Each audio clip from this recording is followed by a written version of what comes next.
Hello à tous et bienvenue sur votre chaîne d'actualité du foot. Voici les dernières nouvelles dans l'actualité du FC Barcelone. Nous commençons premièrement par ce dossier chaud de la direction catalane prévu pour l'été prochain. Il s'agit du dossier Bernardo Silva.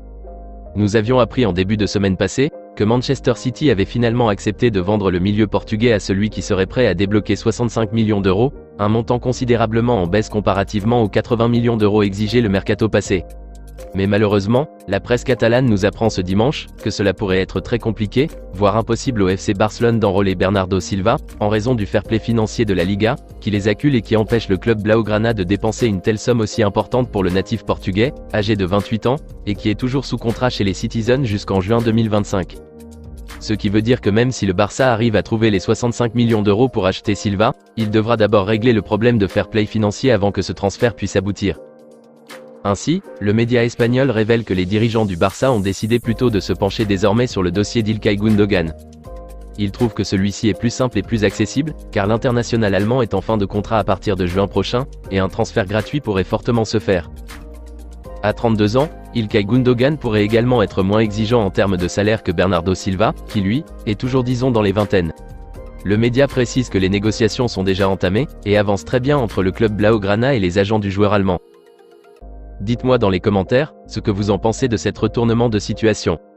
Avoir un Gundogan de 32 ans au Barça, plutôt qu'un Bernardo Silva de 28 ans, serait-il une bonne affaire pour le Barça et les plans de Xavi, qui de passage a pour vision de rajeunir l'effectif catalan? Rendez-vous dans la barre des commentaires. Voici une autre actualité du Barça. Toujours dans cette logique de prioriser les joueurs en fin de contrat pour esquiver ce problème de fair play financier, la direction catalane a en ligne de mire, à part Ilkay Gundogan, l'attaquant brésilien Firmino, âgé de 31 ans et dont le contrat se termine en juin prochain. D'après les informations relayées par les quotidiens britanniques, le natif de Rio ne désire plus prolonger son bail chez les Reds de Liverpool et préfère aller voir ailleurs. Le journal catalan Diario Sport affirme que deux clubs madrilènes, soit le Real et l'Atlético, sont aussi intéressés par Firmino et son style de jeu décalé. Le joueur lui-même donne la priorité au FC Barcelone, mais souhaite d'abord terminer cette saison en cours avec Liverpool, et après, trouver si possible une terrain d'entente avec les dirigeants catalans afin de débarquer libre l'été prochain.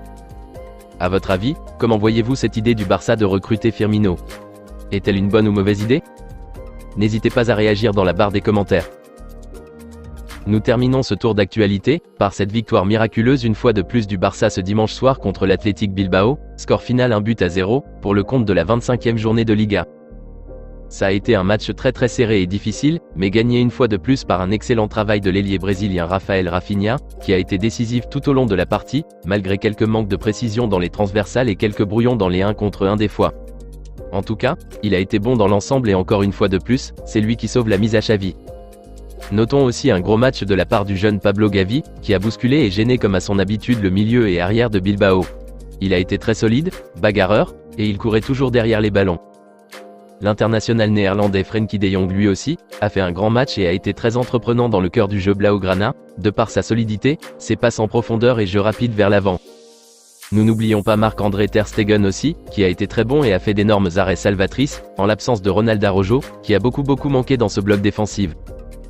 Même si on a eu chaud et effrayé à la fin de la rencontre, on ne peut que remercier l'arbitre monsieur Gil Manzano, et la VAR, qui ont annulé ce fameux but de l'Athletic Bilbao à la 89e minute de jeu. Une décision arbitrale qui nous a permis finalement d'arracher ces 3 points essentiels dans la course au titre. Dites-moi dans les commentaires comment vous aviez vu ce match, et les prestations de Rafinha, Gavi, et les sauvetages de Ter Stegen. Espérons vivement qu'il puisse continuer sur cette voie-là, tout en améliorant ce qu'il y a à améliorer, et essayer de gagner le Classico du dimanche prochain contre le Real Madrid. À très bientôt pour de nouvelles actualités du FC Barcelone. Affaire à suivre.